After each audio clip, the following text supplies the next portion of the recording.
including last year's appropriation bill, which had an increased spending of $32 billion, the capital budget that came through that was another. Now we're beyond the billions. We're now at $3.6 trillion of more spending. I can tell you, as a father of three, my concern was, how are we going to pay back this debt? Who's going to pay this back? What are we doing for our future generations? When you start looking at the amount of debt that we're accumulating right now as a country, it concerns me because we have to pay this back somehow. And this is debt that's going to be passed on to our children, in my opinion, and our grandchildren, that they're going to be paying back for years to come. And I don't think it's fair for us today in Congress to be putting this kind of burden on our future generations. I think we need to be responsible, just like our local governments are required to balance their budgets, just like all of you are required to balance your budgets. We in Congress, I believe, have to be living within our financial means. And I have concerns about the amount of spending that's going on right now in this nation, and how that money is being spent as well. That was the first 6 months that we dealt with. Trying to deal with the economy, trying to turn the economy around to these spending bills. Then we come into the month of June, and the energy bill is rolled out, known as climate change, known as cap and trade.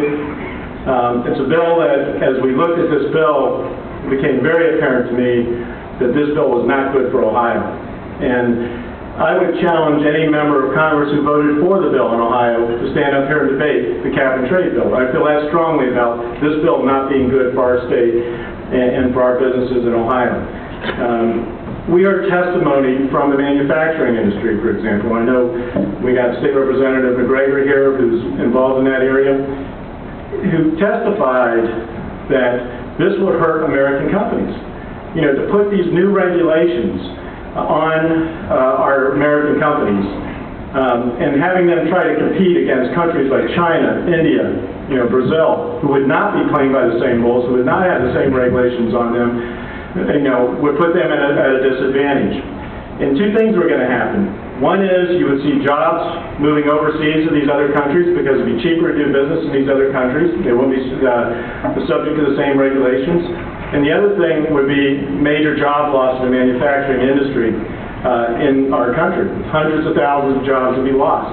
Our number one industry in this state is manufacturing and agriculture.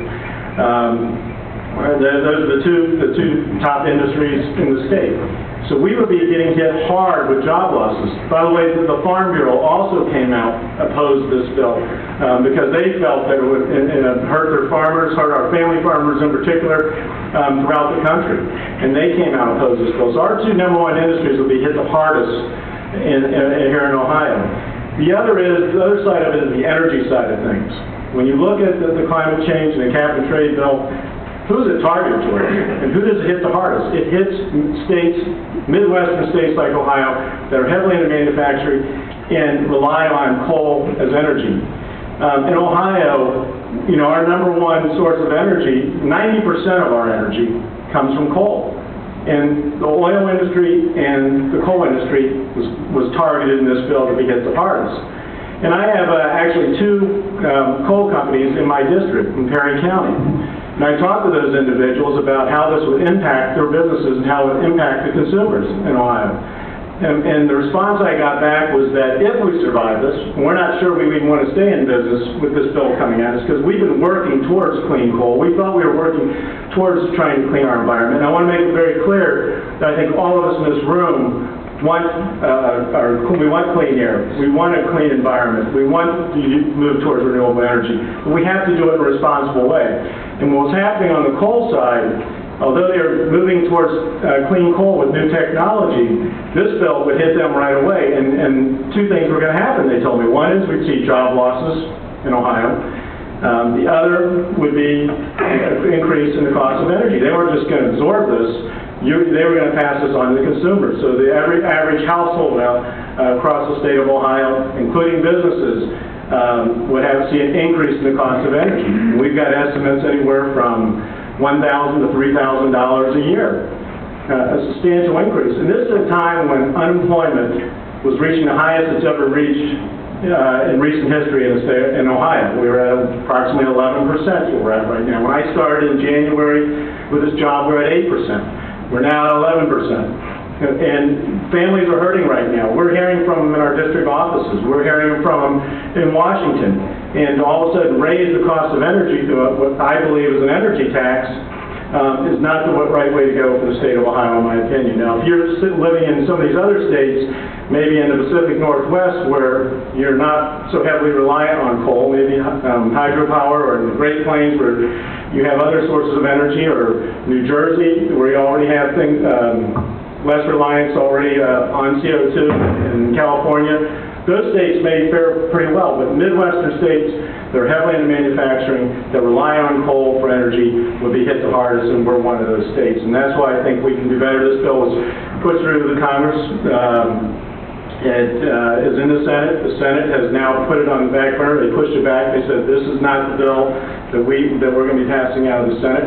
We're going to redo this bill. I hope they redo it completely and that they do it in a responsible manner, because, again, we all want clean air. We all want to move towards renewable energy, but we have to do it in a fair and responsible manner.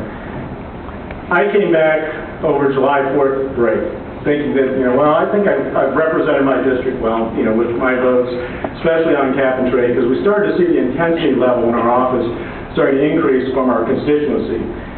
There were days when I would try to call all three of our offices and I couldn't get through. The lines were busy. It was starting to pick up. People were starting to become more and more vocal about what was happening with this expansion of government in different areas of their lives.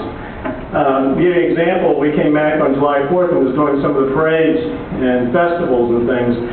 And I can remember one parade over in Lancaster, walking to that parade, and a guy jumping out in the parade holding up a sign, "Vote no on cap and trade." And I told him, I said, I already voted no on cap and trade. Well, he said, well, vote no again. I said, I would if I could. We were starting to see that level of intensity really starting to pick up.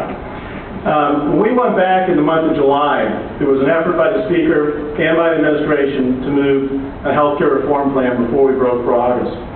And the vehicle at that time was H.R. 3200. And I can tell you that intensity level that we saw starting to pick up in July continued to increase. And it increased throughout the month of July. Not only were our phones ringing, but now people were physically coming into our office saying, slow it down. You need to slow down. We're getting government in too much parts of our lives, and now you're moving into our health care. You need to slow things down in Congress. And I believe it was the American people who slowed those bills down and stopped those bills from being passed before we broke in August. And I think that was a good thing. Because as we broke in August, what we saw was the town halls. We saw the tea parties. We saw all these things that were starting to erupt. And I can tell you, I had taken this stuff very seriously because, I spent the entire month of August working throughout my district in all 8 counties. And I could go into any of the 8 counties that I represent, and I didn't have to go out and see people. They were coming to me. They were letting me know what they thought about government right now. And it was not positive, I can tell you that right now. It wasn't that they were pro-Republican or pro-Democrat or anti-Republican or anti-Democrat. They were anti-government. They were tired of government getting expanded to the point where it was squeezing out our small businesses and hurting our small businesses, to a point where it was becoming part of every American's lives. And this is what I was hearing throughout all 8 counties that I represent. And I represent a very diversified area, from starting at Wright-Patterson Air Force Base to here in Springfield, heart of Columbus, to Perry County, which is east of Columbus, rural county, lots of hills, no cell phone reception, exactly the way they like it. Down to Chillicothe, in Ross County, Pickaway County, down Washington Courthouse. Washington Courthouse, we had a live town hall over the break at the Senior Citizen Center, standing room only. And people were expressing themselves, their concerns, and asking questions. They wanted to know what was in this health care reform bill. We're hearing A and we're hearing B. What is the truth? What's really in that bill? And I can tell you that bill, the way it's written, if you've read that bill, number one, it's very confusing, and number two, there's a lot of uncertainty in that bill, and that's what's caused, I think, this debate to rise to the next level because of the way it was written. I think if as a member of Congress, I deserve to know what's in that bill. I would have voted no on H.R. 3200 the way it was originally proposed, because there was so much uncertainty in that bill. And what would have happened is you would have had a small commission or a small panel, or a czar who would be interpreting that healthcare bill. And in my opinion, that's not a good thing.